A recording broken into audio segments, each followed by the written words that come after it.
The 5 most impactful transfers for Oregon this year might not be all who you think. Here we go.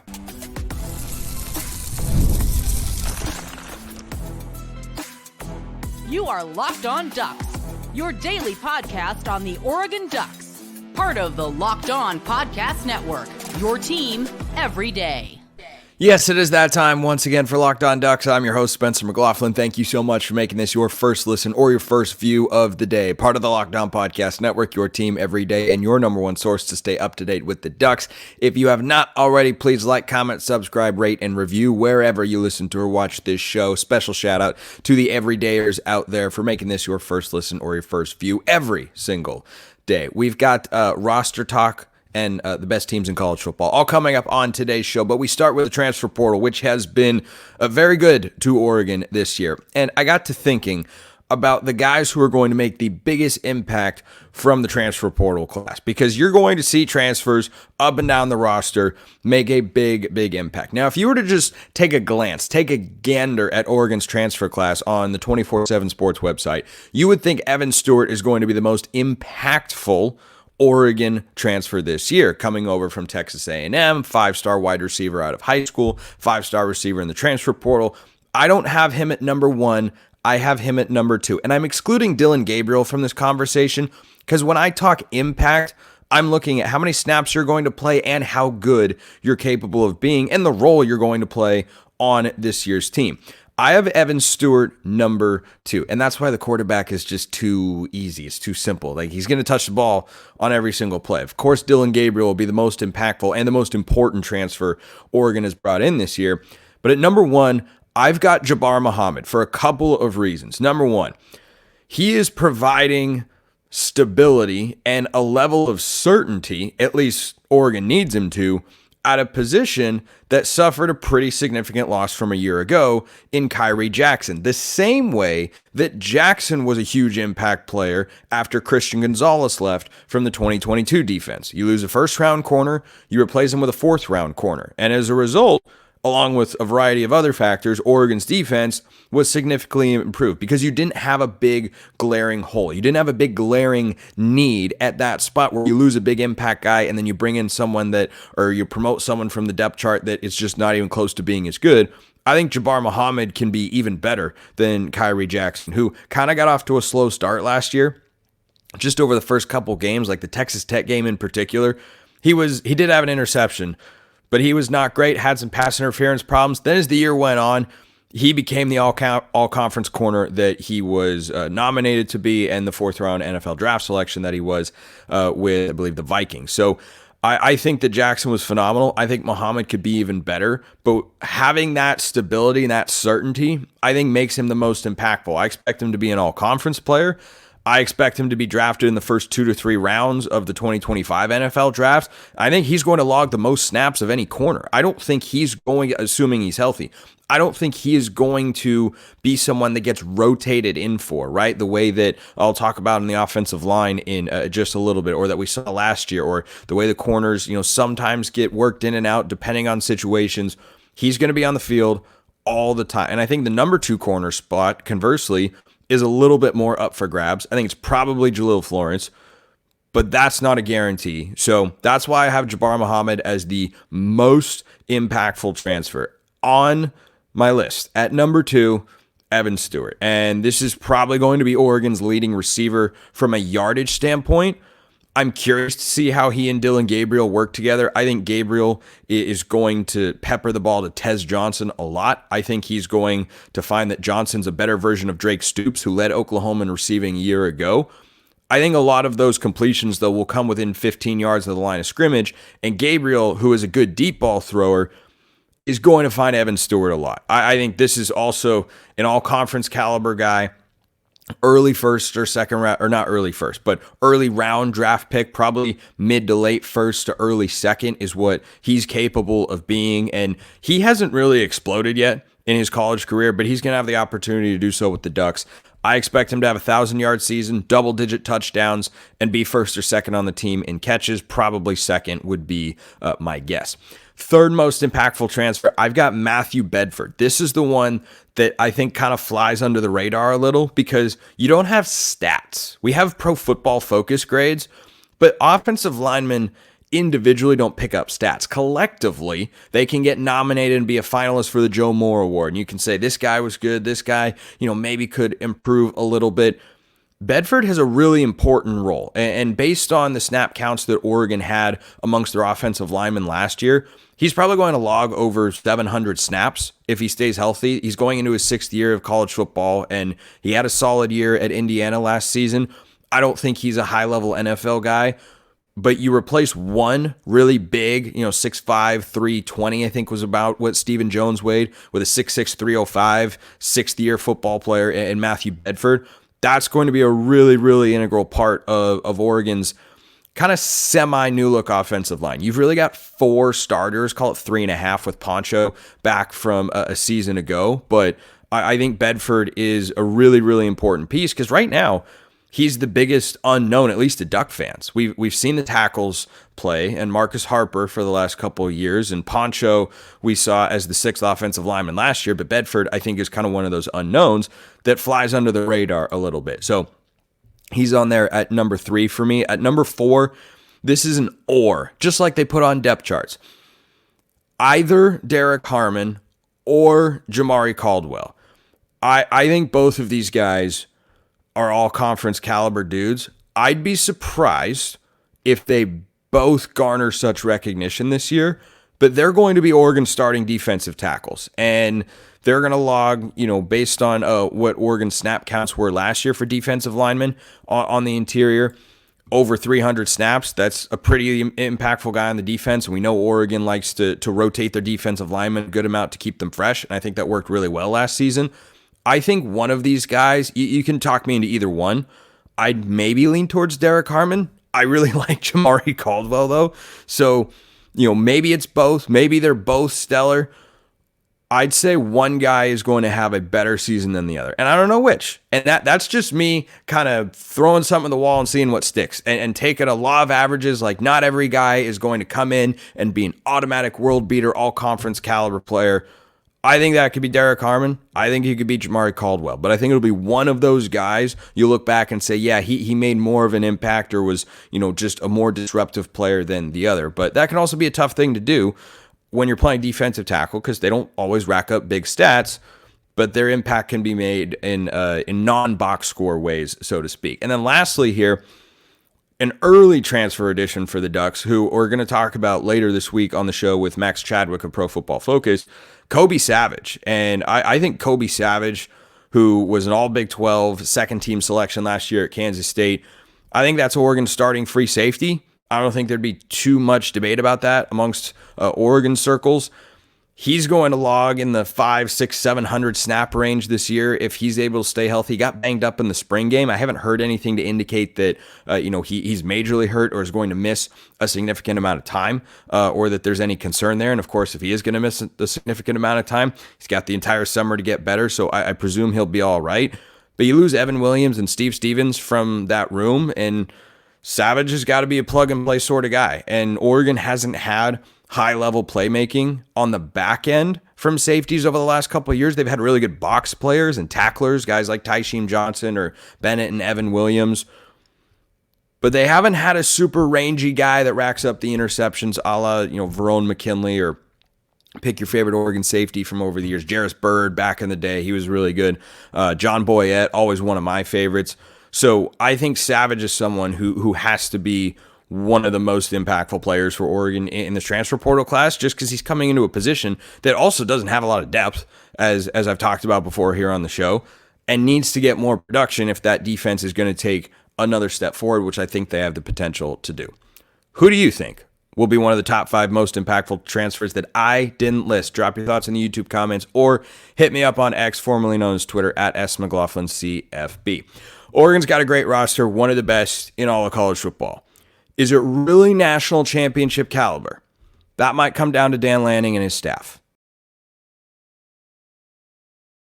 This episode is brought to you by our friends over at eBay Motors. Passion, drive, and patience, the formula for winning championships, is also what keeps your ride or die alive. eBay Motors has everything you need to maintain your vehicle and level it up to peak performance. Superchargers, roof racks, exhaust kits, LED headlights, and more. Whether you're into speed, power, or style, eBay Motors has you covered. With over 122 million parts for your number one ride or die, you'll always find exactly what you're looking for. And with eBay Guaranteed Fit, your part is guaranteed to fit your ride every time or your money back. Because with eBay Motors, you're burning rubber, not cash. With all the parts you need at the prices you want, it's easy to make your car the MVP and bring home huge wins. Keep your ride or die alive at ebaymotors.com. Eligible items only. Exclusions apply. eBay Guaranteed Fit only available to U.S. customers. All right, much needed second segment sip there. As always, in a setup here that may be unfamiliar to those everydayers out there on YouTube, or maybe mildly familiar if you have a really good memory. Can you guess where I am? Let me know. Okay, let's get into the mailbag here. YouTube comments or X, formerly known as Twitter at @McLaughlinCFB or at Locked On Ducks. Those are the handles. Mailbag is always open. If you want priority access and all sorts of other perks, go join the flock over at Subtext. That link in the description below wherever you listen to or watch this show. Free 14-day trial, then it's just $5 a month. Absolutely not a requirement, though. But this be one of the perks. You send in a question, gets answered quicker than normal. This came in from one of you over there. Love the show. I am a daily listener. You do great work. Well, thank you, good sir. I appreciate that. So I was looking at the 24/7 composite. First of all, that's a great way to start a question. The deep dive work from fans asking questions. I had a question on the show recently about what makes a great question. Doing your homework. That's something I should have had in there. I was looking at the 24/7 composite, and the 2024 Oregon team is expected to have 56 4- and 5-star blue chip players on their roster for the coming season, compared to 47 for Michigan in 2023, 68 for Georgia in 2022, 66 for Georgia in 2021, respectively. I know the transfer portal now, this is not a complete picture of how the Oregon roster stacks up to other teams, but if you had to compare this 2024 Oregon Ducks team to, say, last year's Michigan team or the previous two Georgia teams, how do you think these teams would compare and stack up against each other, which on paper are the better teams? So, a great way, I think, to look at how good a team is, was, or can be is how much NFL talent do you have on your roster. And the reason on the other side of the break, I talked about Oregon being at a certain level, depending on Dan Lanning as his staff, is recruiting blue chip talent historically is step one towards building a national championship caliber roster, having that sort of team and that season. Those guys, as well as non-blue chip players like 3-star recruits or guys that flew way under the radar, maybe developing them into high quality players is also what you see with these national championship programs. Kirby Smart, Jim Harbaugh and his staff, Nick Saban for many years, they recruited high level talent and then they developed high-level talent. And when you have those two things working in tandem, you get NFL caliber guys and you just have better football players than the teams that are lining up across from you. So the 2023 Michigan team that just won the national championship had 13 players drafted. That is a lot. That is a lot. There's a lot of players. Georgia, from its 2022 team that won the national championship the year prior, had 10. The 2021 Georgia team set a record with 15. That's a big, big number. And for reference, Oregon just set a record for its program this past year with 8 players drafted, 5 of which were in the 4th round. I'm pretty sure it was 5. It was at least 4, but I think it was 5. So when I think about how does Oregon compare to those teams, I say, how many NFL draft picks do you have? And not everyone is drafted in the 1st, 2nd, or 3rd rounds. You know, those Georgia and Michigan teams had guys go later in the draft too. But when I look at this Oregon roster, I think absolute locks to get drafted at some point, maybe not in the 1st or 2nd round, but at some point. I think you have Jordan James. I think Jordan Birch, and that's if Jordan James comes out after this year. This is his junior season upcoming. Jordan Birch, I think, is an NFL guy. Johnny Cornelius and Josh Connerly, that's 4. I think Jeff Bossa gets drafted eventually, maybe later in the draft, but I don't think he becomes an undrafted free agent. Jabbar Muhammad would be 6, Evan Stewart 7, Terrence Ferguson 8, and then Tez Johnson and Dillon Gabriel, I think, are really high-end college players that might not have all the physical traits to make it in the NFL. Could they be undrafted free agents? Perhaps, but would they get drafted in the first 7 rounds? Not sure. I think Tez would have a slightly better chance than Dillon Gabriel, but it's also the quarterback era. So maybe that's the case. Maybe it's not. So that number is 8 right now of guys who I feel really, really solid about getting drafted next year. Go back to the metric that I just gave you. 13 from this last year's Michigan team, 10 from the previous Georgia team, 15. So on paper, with just that particular metric, I think you would say Oregon is at a slight talent deficit. But you look at where Oregon is now compared to when Dan Lanning first took over, the number of NFL caliber players has grown substantially. I mean, the 2022 team had, obviously Dorlus has gone on to be an NFL draft pick with the Falcons. They had Gonzo on that team and a couple other guys that ended up getting drafted. But the 2023 team, significantly more talented. But what I'm excited to see with Dan Lanning, the way they recruit high school kids in the portal and the way they've shown they can develop talented high school prospects and more underrated guys as well, is how high can that number get to? And that's where you have to be, because the last 3 years would tell you got to have at least 10 guys that are capable of getting drafted. You have to have 10 players who you look at and who pop off the TV and you go, that's an NFL player right there. That guy, somebody's going to want him. And it's also not just one position group, right? Michigan this past year had a quarterback drafted, running back drafted, receiver drafted, lineman drafted, defensive backs drafted. It's all over the place. So I don't think Oregon is quite at those levels right now. This season could start, though. We may feel differently. And heck, I could be undervaluing the NFL draft profile of a Marcus Harper or a Trayshawn Holden or a Kobe Savage, for instance, or Brandon Johnson or one of the corners that's on the depth chart as well. That could absolutely be the case. So that's kind of how I look at it, is where does Oregon stand on that front? I think they're still behind where those teams were at. Doesn't mean Oregon isn't good enough to win a national championship this year. That's how good those teams were. That's how good those teams had to be. This is a completely different season. You've got teams that might not be as good as the high-end teams that were on the field a year ago. I don't know. I mean, I think Georgia is going to be exceptionally good this year. But, if you look at this year's Oregon team and compare it to the last 3 national champions, do I think there is a massive gap? No. Are they on the same level? I also don't think they would quite be there. But would they be competitive? Would they be better than 49-3? Yes, I think they absolutely would. Would they win?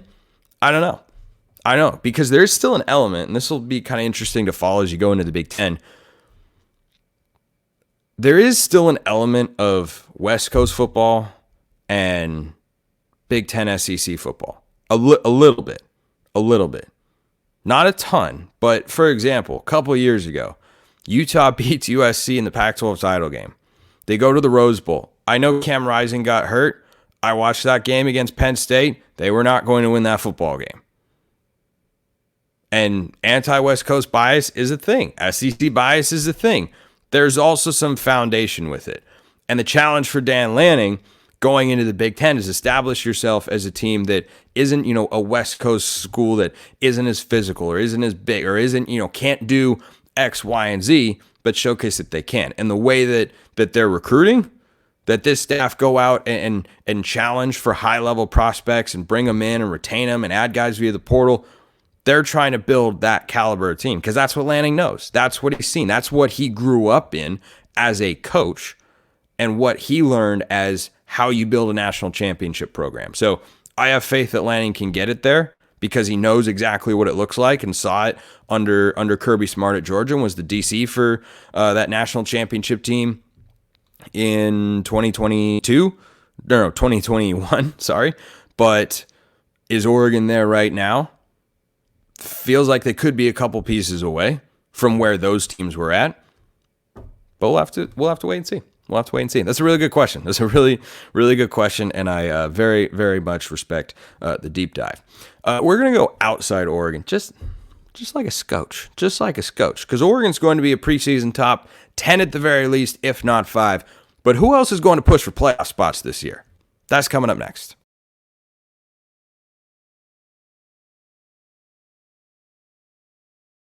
All right, love the mailbag questions. Keep them rolling in. Again, YouTube comments, X, or priority access with all sorts of other perks. Go join the flock over at Subtext. This from Bud. With the new playoff format, it seems that teams from the cold states, such as Michigan, Wisconsin, and Notre Dame, would have a significant home field advantage when hosting games over teams from the warmer states, particularly the South, given the possibilities of cold temperature and snow. Your thoughts? Yeah, I mean, I think that's a home field advantage that just exists in the Big Ten. And this is one of the upsides, maybe one of the more subtle ones, perhaps, of Oregon going to the Big Ten, is they're going to get more comfortable playing in these sorts of environments. And you will absolutely encounter those teams in playoff games, because one of the things I do like about the 12-team playoff, though I don't like it as a whole, if that's your first time hearing me air that particular take and you want to talk it out, shoot me a DM and we shall hash it out.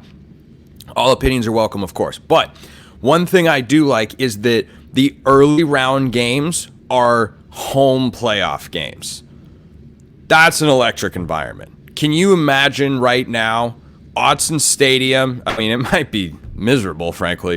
It could be 45 degrees and raining, but Autzen in December hosting a playoff game against, I don't know, some other like at-large Big Ten team. Let's just call them like Penn State. Penn State, Oregon at Autzen Stadium in a college football playoff. That's electric. That's electric. The environment will be unlike anything we've seen, because we haven't seen that before. We've seen playoff games. We have not seen home playoff games. So I like that element is in the college football postseason now, because campuses are ultimately what make college football unique and everything that goes on there. But yeah, I mean, teams like a Wisconsin or a Michigan, Ohio State even sometimes, but I think Michigan a little bit more so, would certainly have an advantage playing at home. It's no different than what you have in the NFL. Guess what? It's harder to go into Buffalo or Kansas City where it's going to be 6-7 degrees. That's just football. That's just football, and those teams are more used to it. But now that Oregon's in the Big Ten, they'll play more games in that environment than they otherwise would have. Certainly, you had your Pullmans, or Seattle could get cold. Oregon a little bit. There've been who can forget the Fog Bowl, of course, in the Civil War long ago. But mostly playing Cal and Stanford, USC, UCLA, Arizona State. No snow games there. Even Colorado, I don't think Oregon ever went there that late in the year. Utah, it's always been pretty nice. So, yeah, it's a home field advantage, and that's just the reality of it. Like playing in South Bend, Indiana, against Notre Dame when it's snowing might suit their play style more. It might not. Maybe they're a team that likes to throw the ball around a little bit more. But yeah, I think that advantage is absolutely there. It's football. Weather's a part of it. It's just like golf. You got to be able to play in tough conditions, and it gets harder, but everyone's dealing with the same challenge there. This question from MoodyMan22. Every day are here. Loving the show and looking forward to it keeping me going until the season starts. That is what I hope most of all for the rest of this month and all of June and all of July. Just one day at a time. We're under 100 days away. Been seeing a lot of preseason top 25s come out. Curious who you think the top 15 to 20 teams are post-spring ball. Looking forward to seeing an overrated Notre Dame somehow in the 8 to 12 range, as always. Sarcasm. Thanks. Funny you mentioned Notre Dame. I think they're a good team. So I saw Joel Klatt's top 25 not that long ago, and I think Klatt is excellent. I think he got a couple of things wrong, but I think he mostly has his head screwed on, as is usually the case, because Joel is, I think, just a fantastic commentator and ambassador for the sport. And he's got a good weekly podcast. It's always an enjoyable listen. I always tune in. So I disagree on a couple of teams with him, but I think the consensus top 15 to 20 would be pretty set. If you polled a bunch of people that cover the sport nationally, you could call it like the Associated Press, because, it's the press or something like that, and it's an association, then you pulled them, it would look largely similar. And it usually does, right? Not everybody's ballot is the same, but everybody's is pretty similar for the most part. So my biggest disagreement with him is, and certainly his top 25 is not the be-all, end-all, I just think he's a really sharp guy. My biggest disagreement is he does not have Georgia number 1, and I think that's absurd. I think that is beyond insane. Georgia doesn't just have, as I talk about on Locked On College Football all the time, my favorite returning trio of people for a football program: head coach, quarterback, offensive coordinator. They're just crazy talented. And you know what? After last season, I think they're even more dangerous. I'm not so sure Georgia doesn't win the national championship last year if we have the 12-team playoff a year ago. I'm not sure about that. It's the first time in my life I've ever thought maybe the playoff should be larger than 4. Maybe there's a team outside the top 4 that could win the national championship. It's the first time I can remember thinking that. But I definitely thought it because Georgia was very good. So my top 20 would go like this. I'd have Georgia number 1. I'd have Texas number 2. I really like Quinn Ewers, and I think Steve Sarkisian, he has flipped my opinion of him. I think he's been a really good coach the last couple of years. I think Texas is going to have a really good team. They've had a great transfer portal offseason. I think Oregon's number 3 is where I would honestly put them. Most pundits or polls would put them inside the top 5. I'd have them number 3 personally. 1 spot ahead of Ohio State, because I like Oregon's quarterback situation better with Dillon Gabriel and Dante Moore backing him up compared to Will Howard and a true freshman Julian Sayin backing him up. I'd take Oregon at both of those spots. Can Oregon go 5 deep like Ohio State? No, but they can go 3 deep, apparently, with Austin Novosad, because he looked awesome in the spring game. So I'd have Ohio State 4, Ole Miss 5. Ole Miss is going to be probably the best Lane Kiffin Ole Miss team we've seen. They're certainly going to be the most hyped, and they deserve it. They have the number 1 transfer portal class. They just added another guy along the defensive line, and Chris Hardy. That's one of those games where if Oregon doesn't win the Big Ten and they aren't hosting, or they are hosting a playoff game, but they don't have a first-round bye because they don't win the conference championship and get that automatic bye, and you have a playoff game at Autzen Stadium, Ole Miss is one of those teams that Oregon could be playing. Alabama could be one of those teams. I mean, it's still Alabama. I don't know that any Oregon fan wants to see Kalen DeBoer come to Autzen Stadium ever again. I know I sure don't, but that's entirely possible. I have Penn State at 6 1,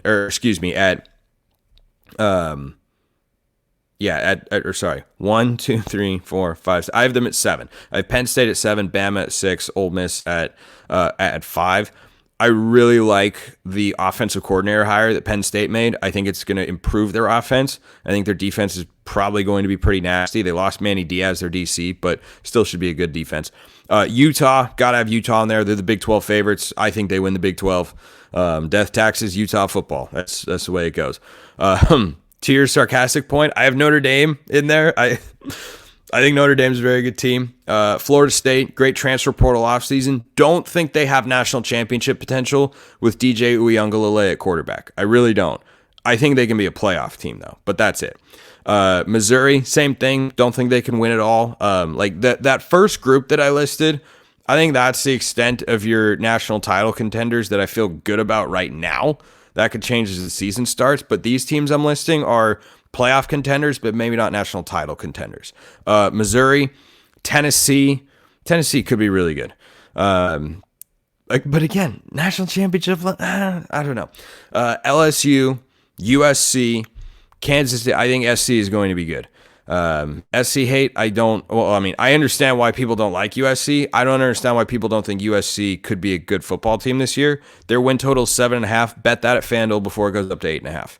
That's all I will tell you. Their schedule is brutal. Granted, their schedule is brutally tough. I think they're going to be a really good team. USC, Kansas State, they're co-favorites in the Big 12 with Utah, or at least the number 2 favorite. Oklahoma, Dillon Gabriel's former team. They got a really talented quarterback that they feel good about in Jackson Arnold. They should. Miami, our old friend Mario Cristobal, they're going to be good. Their win total is 9.5 on FanDuel, and they're going to be pushing for an ACC title and a college football playoff spot this year. They got Cam Ward from Washington State, Damian Martinez from Oregon State. That's their backfield. They've got guys on the perimeter. You know they're going to have a good offensive line. The defense is able to hold its own. Miami could be a really good football team and win a lot of games in an ACC that is, I think, pretty good, but not intensely strong. It's definitely doable in there. Kansas will be a good team. I'd have Iowa in the mix.